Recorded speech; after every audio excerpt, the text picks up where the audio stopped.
Welcome to Divcasts from the University of Chicago Divinity School. For more of our podcasts and information about our terms of use, please see our website, divinity.uchicago.edu/podcasts.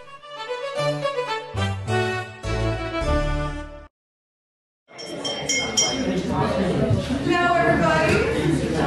Welcome to today's Wednesday lunch here at the Divinity School. I'm Sharon Wine. I'm the Director of Communications here and the organizer of the series. So thank you all for coming out today. We're going to do a little switcheroo on you, but we'll talk about that in a second.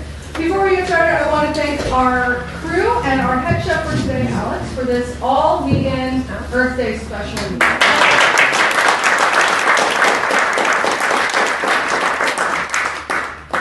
All of our wine is organic wine today.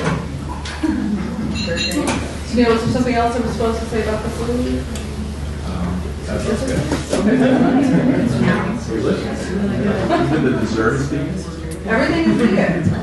Everything is vegan. So we do ask that you clean up after yourselves. But they cook for you. So if on your way out you could put your leftovers into the compost, and it looks like your plates have to go into the garbage. And put your other, garbage into the garbage. We do appreciate that. If you could turn off your cell phones before we get started, we appreciate that. Are there any community announcements today? Aaron? The craft teaching program has 3 very exciting events coming up, so bear with me for just a moment. All 3 of them are in the common room right here. The first one being tomorrow, the quarterly Dean's Seminar with this year's Alumna of the Year, Lori Patton, from Duke University and the incoming president of Middlebury College, will be presenting a Dean's Seminar on comparing religions. That's tomorrow at noon. Then on Monday, we have a special event with Martin Marty, who will be with us for a conversation on beyond polarization, public engagement in the conversation around religion and what we as educators can bring to that conversation more broadly. That's Monday at 4 p.m. also right here, and there'll be a lovely reception afterwards, co-sponsored by the Marty Center. So please do join us for that. And finally, next Friday, May 1st, we have a full-day colloquium, also right here in the common room, on introducing religion. At this colloquium, 7 members of our faculty will be presenting objects or texts that provide a prism or a way into the study of religion for those who haven't experienced it in an academic setting before. So we'll have a day-long conversation that you can come for all of, if you like. You can come to part of it, one session if there's something in particular. Breakfast and lunch will be served. Please do join us for this very exciting slate of events. Hi, I have a couple announcements for the Divinity Students Association. First of all, DSA will be having a co-sponsored event with the History of Religions Club next Tuesday. We're having our faculty student bowling night, so it's always a hit. It'll be from 7 to 10 at 710 Lanes on Tuesday, April 28th. So hope to all see you there. Members of the Divinity School are welcome to attend. And then secondly, DSA is currently recruiting members for the board next year. So we've sent out a couple emails, but if you're interested in what DSA does and what kind of events we plan and activities we're involved with, please go to our website. It's dsa.uchicago.edu, or come talk to me afterwards and I can tell you a little bit about what that would involve. So thanks. Can you pass it around? Yeah, there's one on that table as well. So Greening the Divinity School with Spiritual Life is organizing a service day. This Sunday, there's a flyer in your table. If you're interested, you can send me an email. There's email address on the flyer as well. And also, Greening the Divinity School is doing Walk the Earth contest. A couple weeks ago, you can get a pedometer from us, and you can walk throughout the week. And it's kind of friendly contest where you can win tickets to lunch like this, or coffee downstairs, and things such as that. So I just wanted to announce that, and a happy Earth Day to everybody. Aaron has already introduced that our alumna of the year, Lori L. Patton, who is Dean of the Arts and Sciences at Duke University and Professor in History of Religions and also in the Department of Anthropology, will be here on campus tomorrow. She will give a public lecture at 4:30, to which you are all warmly invited. entitled Grandmother Language, a Chicagoan Sojourn with Women, Sanskrit, and the Ethnography of Reading. So that lecture will be at 4:30 with a reception to follow in this room. Also tomorrow, the Alumni Council of the Divinity School, some 10 alums from all degree programs and representing a variety of years will be here on campus. So look your best. And be welcoming to them. Wear your coffee shop. Anyone else? Women's Caucus has a tea time at 12:45 this Friday in room 201, and we're going to be doing some more creative expression. So if you want to draw or paint, you should come to 201 at 12:45. And it's for women only. It's at 12:45. 12:45. Right. Clear. Okay. Anyone else? No. Okay. Thank you. I just want to mention we still have several Wednesday lunches upcoming, and they're all on the website, so I'll be super brief. But next week we have Professor Yash Elsner on Empire City, which is a joint project of the British Museum and the University of Oxford, and it explores the visual cultures of world religions in Mediterranean Asia between 200 and 800 AD. And that'll be amazing. And coming up, we also have Matthew Barber, who's a PhD student in NELC. Some of you may know Matthew. His topic is an endangered religion and destroyed people, the Yazidi undoing and the attempt to respond. So Matthew's been very involved with what's happening with the Yazidi people, and he's going to speak about that. So we have other lunches coming up, so please make sure you check the website. On May 20th, our guest is going to be Oboy Reed, who is the founder of Slow Roll Chicago. I know some of you were expecting to see him here today, but he had to postpone, and so our alum and friend Jim Schaal has saved the day. Thank you for Jim Schaal. He's going to be speaking on From Genesis to Good News, Growing a Garden Ministry.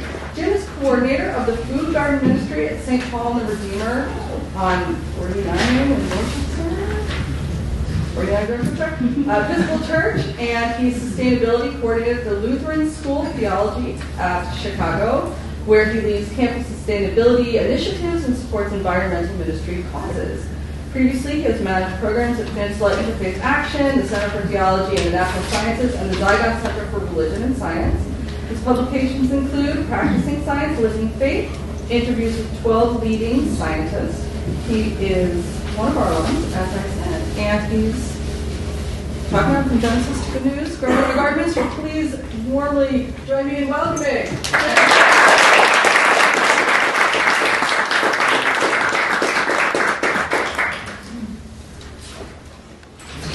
Thank you, Taryn.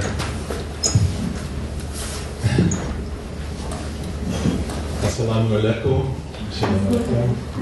Namaste. Peace be with you. It is an honor for me to be with you here today. I have such deep gratitude for my education here, such deep appreciation for your scholarship, for your teaching, for your leadership in public ministry. It is also humbling. My official biography, which Taryn edited lightly, actually says that as a Swiftian fellow here, he nearly completed a rough draft of an unsolicited dissertation, tentatively entitled Out of Nowhere and Next to Nothing, toward an apocryphal hermeneutic of the apophatic theology and the apocalyptic vision of Franz Wilpfeld. So the dissertation was unsolicited. I began my studies here about 10 years ago, and 2 children and 2 jobs intervened. I think there may have been other interventions at play. And so I actually am not officially an alum. I have not yet completed the degree. You can consider me a Div School dropout, or you could consider me Div School in diaspora. Still scattered, still yearning to return. But it is an honor, and it is a source of great humility for me to be here. I'm just delighted to be with you. We'll hear more about the word humility in a moment. So I want to share with you the work that we have been doing at St. Paul and the Redeemer Episcopal Church, I'm delighted to have with us our rector and my pastor, my dear friend and brother, Peter Lane, who has been with the church for, I want to say, 8 years now, and 5 years as our rector. He is a teaching pastor here in Swift Hall, and any of you who want to explore Episcopal ministry would do well to have him as your teaching pastor. You'll hear more about that as well. So our story here is the front of the church, St. Paul and the Redeemer. We are at 50th and Dorchester, just over the border from Hyde Park into Kenwood, but we are the Episcopal community of Hyde Park and Kenwood, and really draw people from all over the city. There is the website, which I encourage you to visit. You'll also find it on the handout at your table. So our story really has its genesis here. This is the Star of David Garden at KAM, Isaiah Israel Congregation, the Reformed Jewish Synagogue just about 10 blocks north of here at 50th and Greenwood, across the street from President Obama's house. Some of you, if you've been to Wednesday lunch, will have heard from Robert Neville, the founder and director of their Food Justice and Sustainability Program, an architect by training who convinced his congregation, however skeptic they might be, to take up a little bit of lawn in front, and then later a little more, and then later convinced yet another congregation to take up their lawn in order to grow food for the hungry in the neighborhood. So we'll talk more about this. His vision specifically was to use congregational lawns rather than community gardens or large-scale urban farms, on the principle that this speaks to our core values as people of faith, on the principle that congregations will retain stewardship of the land and will, one hopes, never be kicked off, as some community gardeners have been. But most of all, he saw it as a way to care for neighbor and to care for creation. That's language that I think all of the Abrahamic traditions can share in some form or another, and indeed that most traditions express. That's expressed for me in this passage from Genesis, the second creation narrative, in which the Lord God planted a garden in Eden, and there put the first human being, who had been formed from, some translations say, the dust of the earth. A modern translation by Ted Hebert says, Adam, the first man, was formed from Adamah, the fertile topsoil of the land. And God placed the first humans in the garden, made everything to grow that's pleasant to the sight and good for food, and put us in the garden to till it and to keep it. Now, Ted Hebert reminds us that the word keep it is abad. It really means serve it, be a servant to the land. And so in the first narrative in Genesis, we hear words like dominion, which people have interpreted to mean dominance. But rather, this story tells us that we are not only stewards, but indeed servants of the land. This is our original vocation, to care for the land as an expression of God's creation. And indeed, it is an expression of God's creation. In our garden, if we attend and visit on a regular basis, we truly see the wonders of creation. Snow peas climbing up a trellis, vines abundant, verdant, vining. A little kale goes a long way.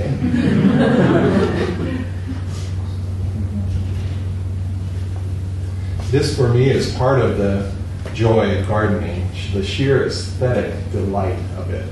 I think that we are intended to take delight in it.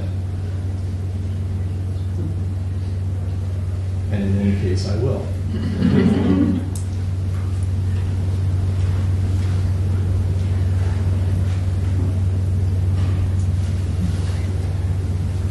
This is the one crop that people always talk about when they want their own garden.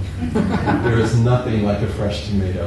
Nothing you will find, even in the best grocery store, will match a fresh tomato. Some items are more humble. Some are themselves servants of the soil. Any Lutherans out here? You'll recognize good compost because it's the diet of worms.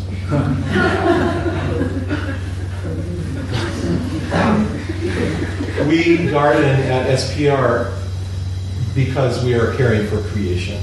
This is a step towards sustainability for our congregation. It's a better use of land than turf that requires frequent watering and herbicides and pesticides and artificial fertilizers. But we also, and more powerfully, do this because we are responding to a prophetic call. That call we can hear in the words of Isaiah. Is this not the fast that I choose? To loose the bonds of injustice. Sing it out with me. Is it not to share your bread with the hungry? Can I get an amen? Amen. Is it not to bring the homeless poor into your house?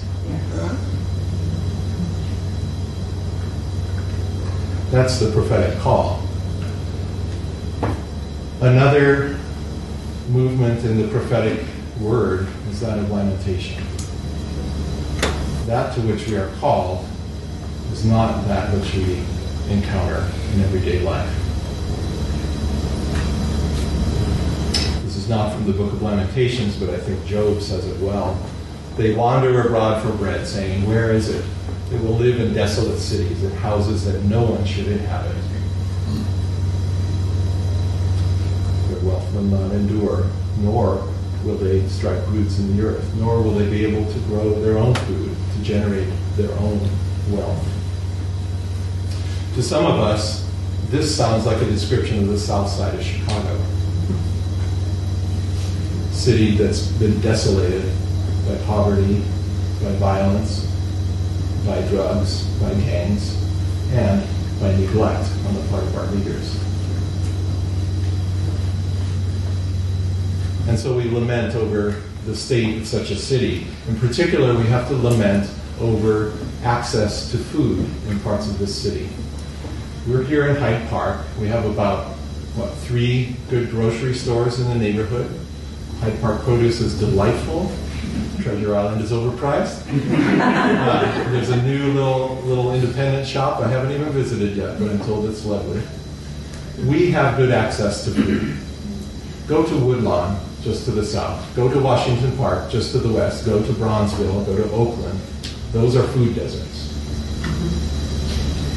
A food desert is a place where access to fresh, nutritious food is limited, where distances to stores are longer, where people resort to convenience stores, to liquor stores, to gas stations for their food, and therefore are eating junk food. Those are also the neighborhoods in a typical city, including Chicago, where rates of obesity, diabetes, high blood pressure, cardiovascular disease are much higher than elsewhere. 3 of the top 10 food deserts in the city of Chicago, friends, surround us. Those 3 I just named. I lament that. Perhaps you do too. But even in the midst of lament, there's also promise. We hear it again in the prophets. If you offer your food to the hungry and satisfy the needs of the afflicted, then your light shall rise in the darkness, and your gloom be like the noonday. And hear this, you shall be like a watered garden. Even the image speaks to our capacity to grow and share food with others. You shall be like a watered garden, like a spring of water whose waters never fail. And your ancient ruins shall be rebuilt. For me, that's symbolized in this garden at St. Paul and the Redeemer by these ruins. These were the remains of the baptismal font that occupied the nave for much of the church's history until that building burned down to the ground in 1958. This stone baptismal font sat in pieces for decades in a corner of the churchyard. It took 6 of us with ropes to drag it up out of the corner. and to the assembler at the entrance to our garden. And so just as you enter the nave of many Christian churches and remind yourself, if that has been your tradition, of baptism, so too when we enter this. It also is a very welcoming home to birds. And it reminds us of the font inside our church, another lovely stone font, here surrounded by the bounty of the garden as harvested by the children of the church and the neighborhood. So we have prophetic promise, we have prophetic call, we have lamentation. How did it happen? Well, you need some chronicles. This lovely passage from Chronicles, brief as it is, reminds us that what we do today is not only for ourselves, but it is for our children. It is an inheritance that we pass on to generations to come. And if we are given land, as these people were, there are responsibilities that go with it. And so we care for the land in a way that honors our children and what we leave to them. This is Peter's son, Simon. Children have been involved in this garden from the very beginning. There are parts of the garden we would not have without them. So in early 2012, our friends at KAM Isaiah Israel had received a grant from the Chicago Community Trust and approached us asking if we would be interested in partnering with them. I happen to know Robert Neville, whom some of you met, and for some reason I can't entirely name, it caught my imagination. I had seen his presentation at the Lutheran School. It caught my imagination. It caught Peter's. It did not catch everyone else's. It was out of the box. It was not what people think their church would ordinarily do. That's not perhaps what church is about. But I wrote a proposal. Robert drew up some plans. Peter, I think, did a good deal of what do you say? Persuasion. And on February 16th, 2012, our vestry voted unanimously, I believe, in favor of this proposal. And 10 days later, we were starting a garden. Here we cut sod, lift pieces and roll them up. We haul them away, but not to the landfill.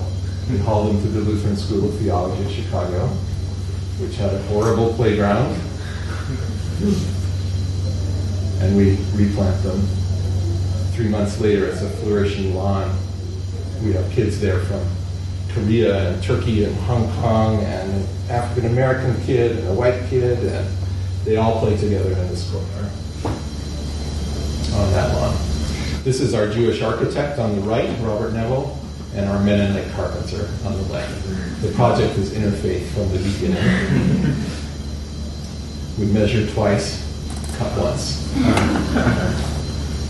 Many hands helped construct such a large bed. So the garden is 1,400 square feet. It's roughly 67 feet long and about 21 feet wide. It consists, as you'll see, of 3 planted beds with paths in between. We did extensive soil testing and were able to determine that the soil was safe to grow in. We did bring in additional compost as well, an entire semi-truckload, which the kids loved to see, and blended it all together. This is my youngest, Farmer John. Well, bringing in that much compost requires a lot of work. So on our big work days at the outset of this project, we had about 25 parishioners and a few friends from the neighborhood. A lot of shoveling to do here. There's your pastor in the orange shirt. That's the kind of pastor I love.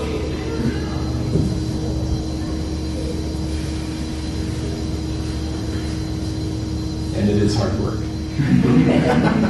And there is good conversation to be had. We build trellises to support the plants as they grow, many of them.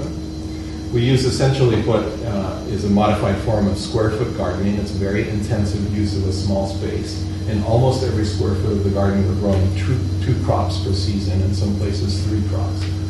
So from April to October, sometimes into November, we're producing something at all times. We rotate crops from season to season to maintain the health of the soil and prevent diseases from passing on. We plan our crops in relation to the needs of our recipients, and I'll tell you a bit more about them in a few moments. These are our friends from KAM who helped us the first season as mentors.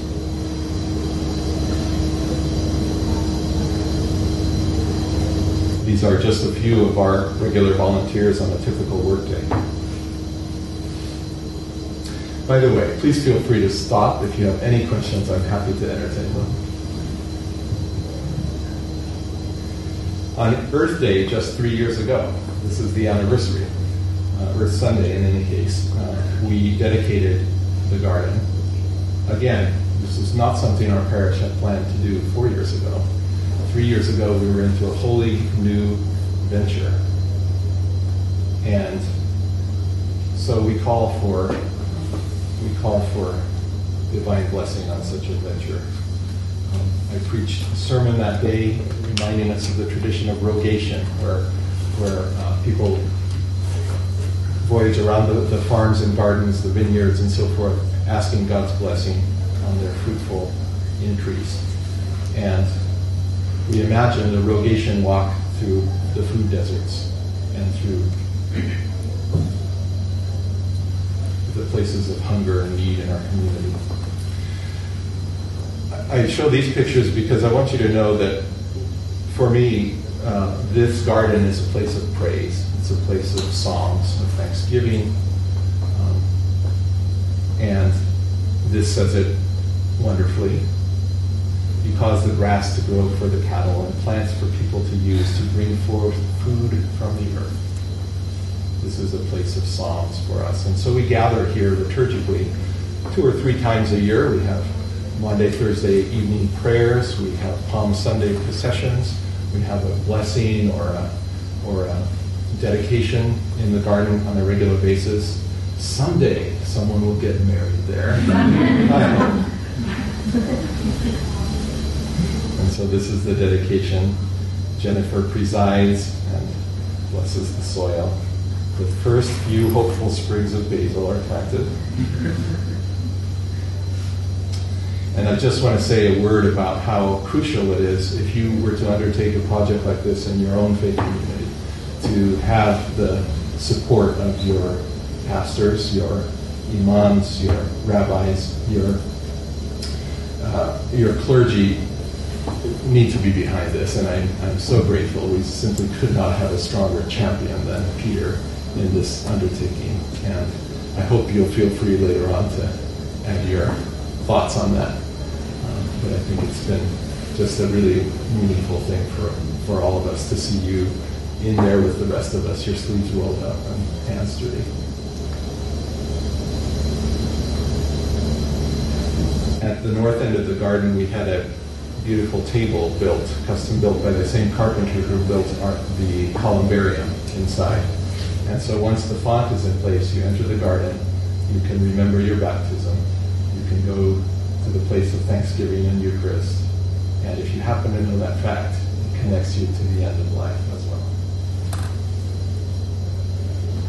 And again, we reassemble. So no scriptural account like this would be complete without a book of numbers, a few stats. So we have a 1,400 square foot garden. About a little under 2/3 of it is under cultivation, 850 square feet. Out of that, we've been able to grow about 1,200 pounds of food every year, 3,600 pounds total over the last 3 years. And we have good hopes for this growing season, if it stops snowing. We've provided nutritious food for 6 local feeding programs. As we've done this, we've begun to focus more on building long-term partnerships, and so we now deliver most of our food every Sunday to the St. Martin de Porres House of Hope, which is a women's and children's shelter in the Woodlawn neighborhood. Been in operation for 30 years, and we had the founder, or one of the co-founders, Sister Therese, come and speak to our congregation just last Sunday so that we have a sense of connection to the people that we're serving. She invited us, I didn't get to tell you this, but she invited us to come down there and help them start a garden on site or in the community garden next door. So we want to be in relationship with the people that we serve. We want to listen to what they really need, grow what they need, and not grow what we fancy. So we grow a lot of collard greens, more than I would choose for myself. But it's comfort food for the people at that shelter. We don't grow fancy hot peppers because they won't be used in that kitchen. So all of the food is delivered in a local area that contributes to the sustainability of the project. It's truly, truly local food as well as organic. Every summer we have a vacation Bible camp, and we get 60 to 70 children from the parish and from the neighborhood. And we use the Godly Play curriculum, which is something like Sunday school meets Montessori. And it allows kids to engage with stories from Scripture, parables, sacred stories, in a way that's exploratory, playful, and above all, wondering. And we encourage that same kind of interaction with the garden and try to tie them together. So if the story for the day has been the story of Ruth and Esther, we do transplanting. We have plants that have been uprooted that find a new home and put down new roots. If we have a story about the desert and the bloom as the rain as a blessing from God, we will water the garden that day. If we have a story about the parable of the sower, we will go scatter seed. Always radishes because they come up fast and kids love it. It also provides, as you saw, a beautiful outdoor space for liturgies, again, 2 or 3 a year typically. And we have offered adult education programs ranging from the spirituality of place to gardening as a spiritual practice, a couple of practical sessions on garden planning and garden maintenance. And we, on a big work day, will involve 25 people or so. More commonly, we have 6 to 10 people on a typical Saturday. We try very hard to make it 2 hours, no more, so that it's a commitment that people can take on. They can have their coffee, read their newspaper, work for 2 hours, go home and have lunch. And generally, I'm staying afterwards, but it's still worth it because it helps people feel connected and helps people try it out without feeling that they have to overcommit. Does that make sense? If you come on Sunday, you'll experience just that. So this garden has been good news for our congregation, and we trust and hope for the community that we serve. As Dean Mitchell will remind us, the gospel begins as oral tradition. These are stories passed on from one another. So I'm not writing anything down here, and I just want to tell you a little bit of this story as we go. These are children at the Vacation Bible Camp. You see the richness, the diversity of this community. You see the curiosity and imagination that's in their lives, the fun, the laughter, the intergenerational mentoring. There are a great many wise elders in our communities that do not get to connect with kids as much as we would like. This is a place for them to do that.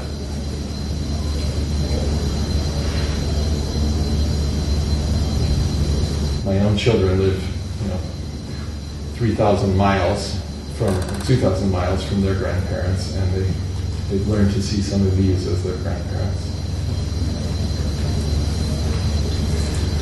I think that it's been a good news for the community because we have built a strong partnership with the House of Hope, which serves up to 70 women and children at any given time, serves 3 meals a day, 7 days a week. Would, for lack of this food, would typically be serving canned food, boxed, packaged food, frozen vegetables, So we're able to supplement with something that is more wholesome and nutritious. And their chef is very resourceful, just like our chefs here. By the way, much earlier you saw Emmy Gordon in the background of a photo, who was your Div School Wednesday lunch chef. I believe has been genuinely good news for that community of women and their children who are putting their lives back together in transition into stable life situations and into meaningful work. And that is why we do it ultimately. We can talk about all the other delights, all the other benefits for the earth, but it is finally to fill empty stomachs, to fill them with good things. And then to remind ourselves, I think, that any one of these children could be hungry today. Any one of them might wake up without breakfast and have to go to school and be asked to study and concentrate without adequate nutrition. Thankfully, most of them are not, but they're not so different from the ones who are. And in our current economy, none of us is so far from that either. Some of us are overfed. Some of us are filled with. So let me just make a brief digression. Don't get me talking about farm policy, but the supply of food for soup kitchens, homeless shelters, and food pantries depends heavily on the USDA, which is tied into farm policy and subsidizes the overproduction of many commodities. And it is for this reason, in part, that people whose primary source of food is a food pantry end up subsisting on Velveeta, Cheese Whiz, Spam, high fructose corn syrup. That's the kind of stuff you get because that's what's subsidized. And so what we're trying to do is counterbalance that. Thank goodness that food is there. It's needed too. It's protein. None of our vegetables, except for the legumes, will provide much protein. But we're trying to provide all those fresh, wholesome things that are so lacking.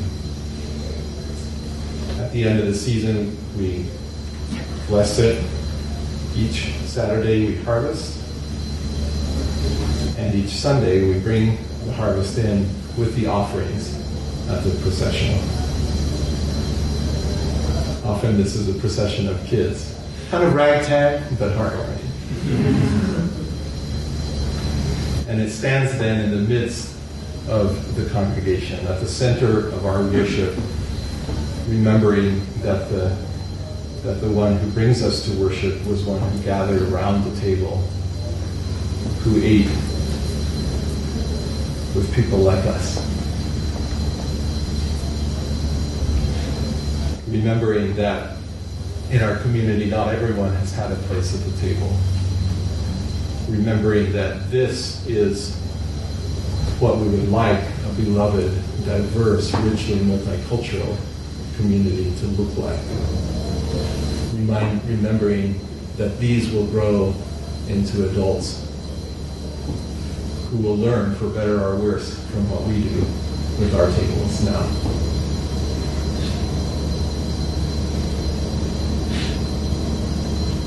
This is where you come in.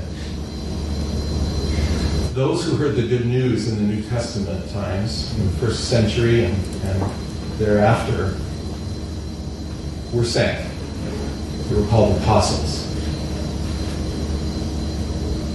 And their acts were recorded. This happens to be Paul writing to the church at Corinth. Neither the one who plants nor the one who waters is anything, but only God who gives the growth. It's that sense of grace that flows through a garden that reminds us ever of how dependent and reliant we are on grace. But that we also have a common purpose. That our labor counts. The account in Acts reminds us that the first communities held things in common. How little we do that today in our society. And that indeed we are servants of the soil, but we're also servants of God. And that working together we are God's field. So I would like you to imagine what this would be like if you were to commit an act in your own community. You might not feel like an apostle, but you can commit an act. What would it be like to start a garden at your synagogue? What would it be like to do it at your boudoir, in your sangha? That's a possibility for almost all of us. Some of you have done it already. You've come to this garden and volunteered yourselves. You're going to see some familiar faces from a Divinity School service day. This was on Earth Day 2013. This guy talks too much. These people are serious. Look at what they're building, a mini greenhouse for the herbs. Sunil is coordinating the workday this coming Sunday. Thank you, Sunil.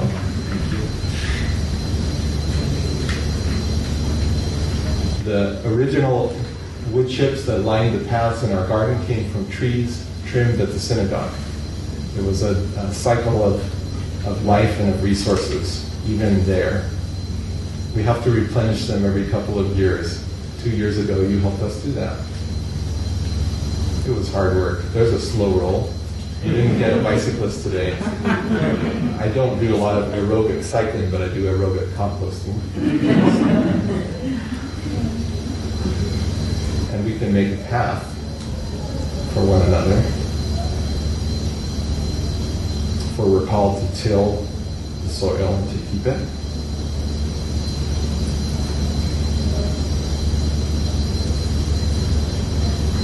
To plant seeds that will grow wilder than mustard seeds. To scatter them abundantly.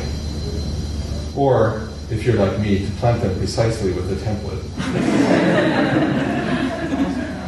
I'm a little scientific about this business.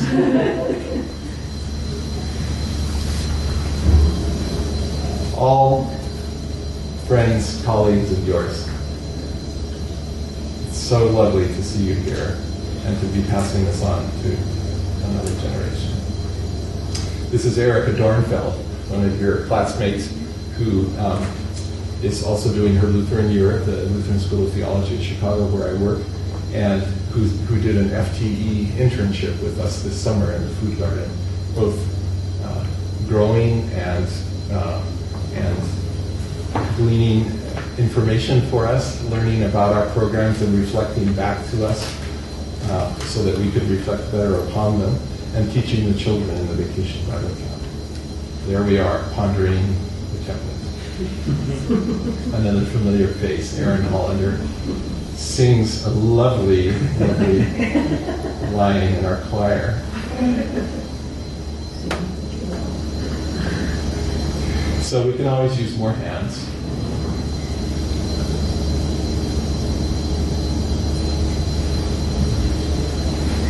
And if it's not in that garden, I encourage you to join us every Saturday from 9 a.m. to 11 a.m.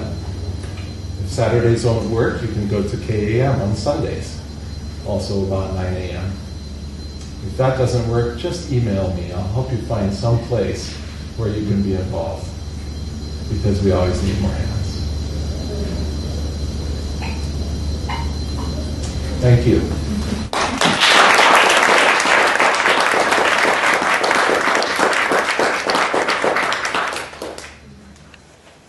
This is just the beginning of the conversation. So, any thoughts, any impressions, any questions? Yes. First of all, thank you for sharing the story, especially if it's about the ripple effect of this project. And to that end, I'm wondering how you've seen attitudes within the congregation change around sustainability in general. You know, have there been changing views on other ways that we care for the earth and the earth's inhabitants. So, we worship in the Book of Common Prayer tradition, and there are often set forms, but something that's unique about St. Paul and the Redeemer is that parishioners grant the prayers most Sundays. And I have noticed since we have the garden that more and more prayers mention the garden, mention the hungry people it will serve, or mention the beauty and wonder of creation and remind us of our responsibility to be stewards of it. I think that's a question really to refer to Peter. What are your thoughts and impressions on that question? Before I answer that, Jim said some nice things about me. Obviously, you can tell from the presentation. The garden wouldn't be there without Jim and their great leadership. So thanks for that. Really impressive. I think our congregation is more filled with people who have a commitment to sustainability, but are frustrated living in an urban situation of ways of living it out and putting it into practice. And so, sure, I think there's some change in behavior, but more opportunity to live out their convictions, I would say, is what I see more. So I'll mention some with ripple effects. A lot of our gardeners are people who spend their days dealing with documents and spreadsheets and designing websites and filing legal briefs. And they are so happy to set that aside, to get their fingernails dirty, to sweat a little, to have some fresh air and sunshine, and most of all, the kind of leisurely conversation that happens in a garden. There's no rush. We do what we can do in 2 hours. We freely partake in time. A parishioner recently made a bequest in honor of her father, and so we now have a bench with his name saying, because starting a garden is an act of faith. That bench is now a place of repose for anyone who wants to come through the neighborhood and sit. But it has had other ripple effects. The church has had long-standing outreach to the community in the form of a food pantry. That food pantry was expanded this year. It now serves between 30 and 50 people every week. And we are, for the first time this year, going to grow food specifically for the food pantry, which will require some rethinking about how we harvest and store food. The church also has a long-standing outreach to Shoesmith Elementary School, the CPS neighborhood public school across the street. And they too have an active program. We trade gardening program. We trade volunteers back and forth informally. But our members, I think, have written hundreds of thousands of dollars in grants for that school, have volunteered countless hours to support that school. We support their music and art programs through donations. It's a way, between the garden and the school, just across the park, it's a way of kind of reclaiming the neighborhood, not in an imperialistic way, not in a colonial way, but just saying, we care about this place. We care about the people who are here. And we care enough to tend it. I just took the tree keepers course with Open Lands, and they talk about cues of care. You can tell when a tree is neglected, and you can tell when it's cared for just by looking at it in most cases. And what we're doing is telling people who walk up and down that street, we care about this place. Our church is not only what happens inside the doors. Does that make sense? Other questions? Yes. I really enjoyed your presentation, Yes. and I'm so proud of St. Paul the Redeemer that they have this program. It's delightful. I have one observation, however, and that is that all those vegetables, particularly I was looking at the root vegetables, the carrots and beets. Yep. I remember gardening, and you pull the carrots out, and there's dirt all over them. Oh, yeah. You pull the beets out, there's dirt all over them. Your hands are all. Please let the kids get dirty and enjoy getting a little bit dirty in this work. Yeah, no, they love nothing better than finding earthworms. And what you saw was the after pictures. I understand that. After the dressing. In fact, I think I passed over a picture there. But yeah, we want them to be marketable, so to speak. So So we pluck them all dirty and muddy if it's been a rainy week, but they're delivered rinsed. Sure.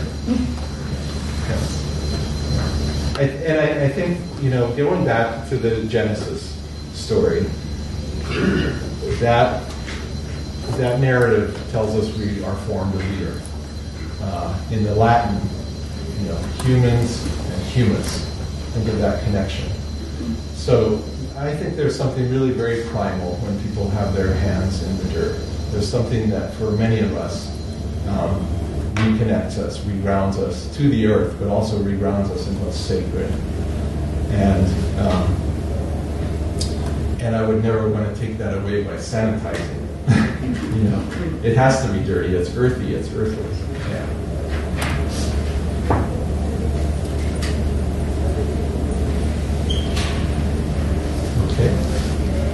Can you just give the details about Sunday? Yes. So Sidney-O as well. You could just give the So Sunday, there are a couple options. We're also meeting at Ida Noyes Hall if we want to go together with other participants. We're going to walk at 12 o'clock sharp so that we can get to the church in time. Also, you can come directly to 39th and Dorchester there at 12:30, by 12:30, and we'll get started then.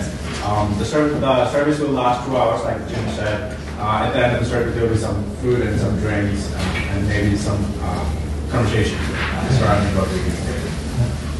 So in years previous, we've had salad made fresh from the garden with pizza. We won't have anything quite ready to go yet this time, but to add, come back later in the summer. Yeah, to add, you can RSVP at this email address that's listed here. Good. And it will be good to know if they're coming. Well, thank you all again.